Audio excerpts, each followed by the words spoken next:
Today we are going to start chapter number 8 ratio and proportion. आज हम एक new chapter start करने जा रहे हैं ratio and proportion. And do you know what is ratio and proportion? आप लोगों ने पढ़ा है रेशियो एंड प्रोपोर्शन के बारे में? नहीं. So now firstly what is ratio and proportion? Ratio और प्रोपोर्शन होता क्या है? तो रेशियो में हम क्या करते हैं? कंपेयर करते हैं क्वांटिटीज को. किसको कंपेयर करते हैं हम? सेम क्वांटिटीज को. सेम क्वांटिटीज से इट मीन्स जैसे सपोज आप लोग मिल्क लेते हैं, तो मिल्क में उसमें वाटर भी क्या होता है? मिक्सअप होता है. वी कैन से दैट कि इट मीन्स सेम आपके पास में थिंग्स. जैसे आपके पास में वाटर जो है, वाटर भी आपके पास लिक्विड है, और मिल्क जो है, मिल्क भी आपके पास में क्या है? लिक्विड है. तो यहाँ पर हम क्या करते हैं? रेशियो में हम किसका कंपेयर करते हैं? इट मीन्स सेम थिंग्स का एंड सेम क्वांटिटीज का. जैसे कि हम लोग मिल्क लेते हैं, तो मिल्क भी आपके पास लिक्विड है और वाटर भी आपके पास में क्या है? लिक्विड है. तो हम उसका क्या करते हैं? रेशियो फाइंड आउट करते हैं. सो रेशियो में जैसे हम यहाँ पे डिनोट करते हैं, ratio denoted by A ratio B.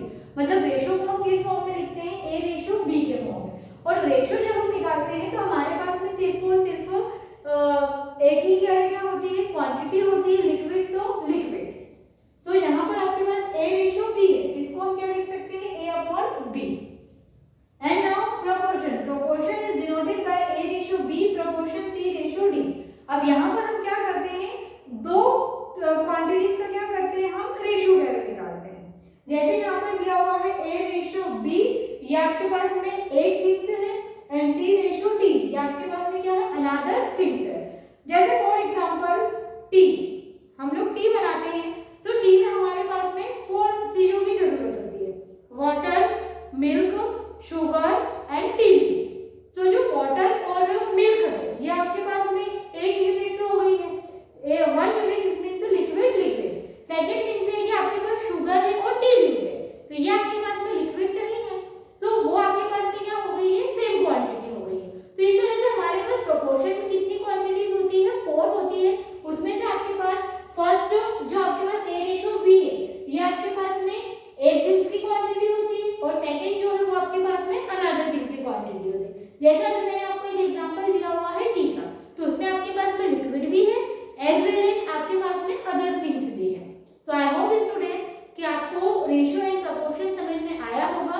अब ना रेशियो और प्रोपोर्शन को हम डिनोट करते हैं A ratio B, proportion C ratio D, या फिर इसको हम लिख सकते हैं A upon B is equal to C upon D.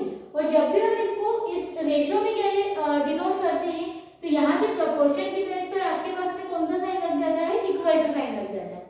ये करने के बाद हम इन दोनों टर्म्स का आपस में क्या करते हैं? मल्टीप्लिकेशन करते हैं. a इंटू डी, अगर आपके पास में यहाँ पर दो वैल्यूज है a upon B and c upon D, तो हम उसका क्रॉस मल्टीप्लिकेशन करते हैं, तो a into D and b into C. तो यहाँ पर आपके पास में a और d मतलब फर्स्ट एंड लास्ट जो होती है, ये आपकी कौन सी टर्म्स होती है? एक्सट्रीम टर्म्स होती है. एंड b एंड c, इसका मल्टीप्लिकेशन करते हैं, तो ये आपके पास कौन सी टर्म्स होती है? मीन टर्म्स होती है.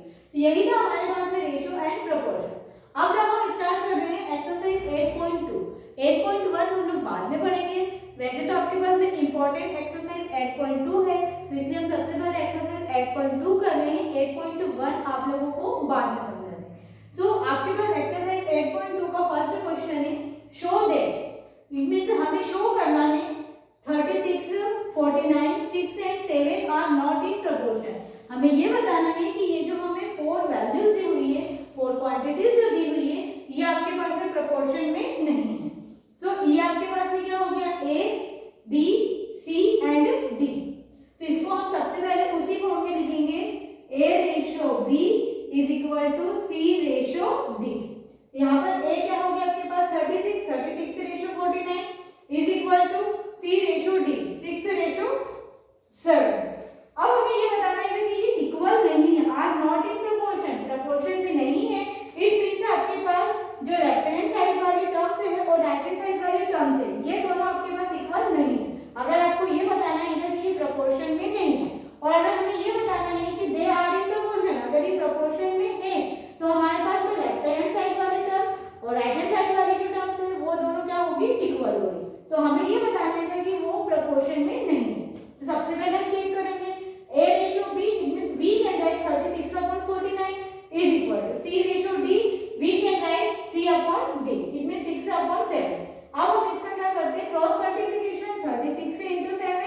Equal to 49 into 6।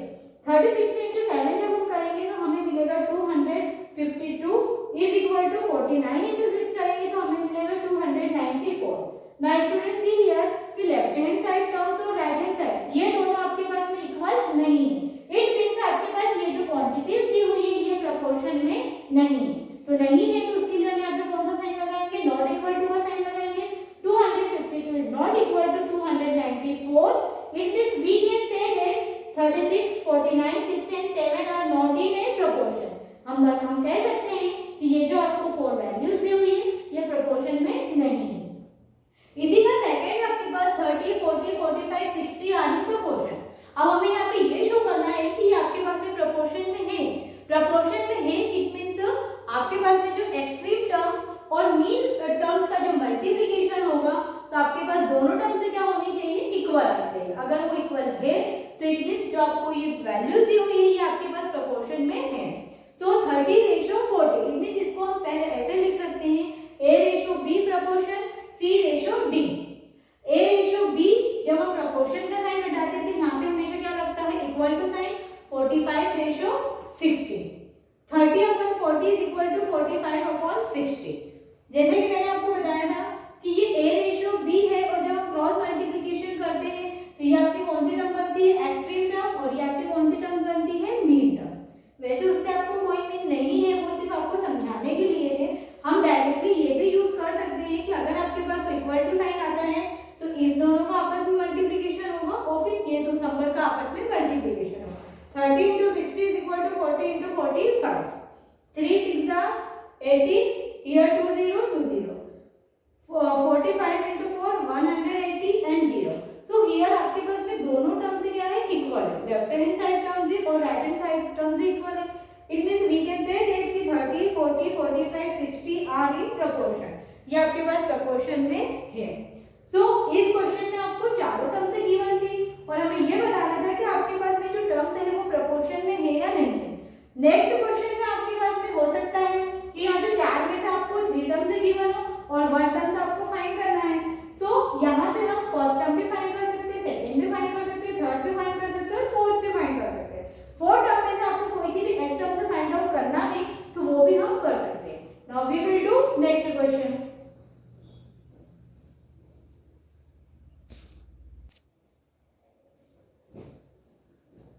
Now question number 7 is find the fourth term proportion to the following number। यहाँ पर हमें कौन से टर्म से फाइंड करना है, फोर्थ टर्म से फाइंड करना है। एंड क्वेश्चन में हमें कहीं भी फोर्थ टर्म गिवन नहीं है। तो firstly let be the fourth term is x। Suppose अगर हमें थर्ड टर्म नहीं गिवन है तो let be the third term is x। Suppose हमें फर्स्ट टर्म गिवन नहीं है तो let be the first term is x। अगर हमें जो भी टर्म से गिवन नहीं है उसको हम लेट कर देंगे कि वो टर्म से आपके पास में क्या है, x है। जैसे कि मैंने आपको रेशो प्रोपोर्शन बताया था कि प्रोपोर्शन में हम कैसे लेते हैं, A/B प्रोपोर्शन C/D। ये 4 वैल्यूज होती है और इसका रेशो जो होता है वो हमेशा इसी फॉर्म में होता है, A/B प्रोपोर्शन C/D। तो यहाँ पर आपको first term, second term and third term 3 terms आपको गिवन है तो उसको हम ऐसे राइट कर सकते हैं 8:36 प्रोपोर्शन 6 रेशो। अब हमने फोर्थ टर्म क्या मान ली है, x मान ली है कि let be the fourth term is x। तो फोर्थ टर्म में हम क्या लिखेंगे, x। 8/36 प्रोपोर्शन का साइन हटाएंगे तो बीच में क्या लगेगा, इक्वल टू 6/x। वापस आप हमारी वही मेथड है कि हम 8 into x इन दोनों टर्म्स का मल्टीप्लिकेशन करेंगे एज वेल एज इस टर्म का मल्टीप्लिकेशन करेंगे 6 into 36। अब हमें यहाँ पे वैल्यू किसकी निकालनी है, x की वैल्यू फाइंड करनी है। तो x की वैल्यू फाइंड करनी है और ये नंबर इसके साथ मल्टीप्लिकेशन में है तो जब ये राइट हैंड साइड जाएगा तो ये आपके पास में क्या हो जाएगा, डिवाइड हो जाएगा। आपने ये रूल पढ़ा होगा क्लास 6 में। इसको हम बोलते हैं ट्रांसपोर्शन। क्या बोलते हैं, ट्रांसवर्शन करना। मतलब कि लेफ्ट हैंड साइड वैल्यू को राइट हैंड साइड लेकर जाना और राइट हैंड साइड वाली वैल्यू को लेफ्ट हैंड साइड लेकर जाना। तो यहाँ पर जब ये वेरिएबल के साथ कोई नंबर मल्टीप्लिकेशन में होता है तो राइट हैंड साइड जाकर क्या होता है, डिवाइड होता है। 6 into 36/8। सबसे पहले 6 और 8 ये आपके पास किससे डिवाइड है, 2 से डिवाइड है। 2 3 जा 6, 2 4 जा 8। फिर मैंने यहाँ पर 4 से डिवाइड किया है 36 को। 4 1 जा 4, 4 9 जा 36। In numerator is remaining only 1 but in denominator 3 into 9। So 3 into 9 हो जाएगा 37. So now fourth term is 27, क्योंकि हमने fourth term को क्या माना था, x माना था. So fourth term is 27. यही हमें क्या करना था, फाइंड करना है. इसी का सेकंड है 5, 7 एंड 30. यहाँ भी हमें फोर्थ टर्म फाइंड करना है. So let be the fourth term is x. Again इसको हम उसी फॉर्म में लिखेंगे, a ratio b proportion c ratio d. So a b c आपको तीन टर्म से गिवन है, फोर्थ टर्म फाइंड आउट करना है. 5/7 is equal to 30/x. Multiplication करेंगे, 5 into x is equal to 30 into 7. x की वैल्यू फाइंड करना है, तो राइट हैंड साइड जाएगा 5 डिवाइड में हो जाएगा.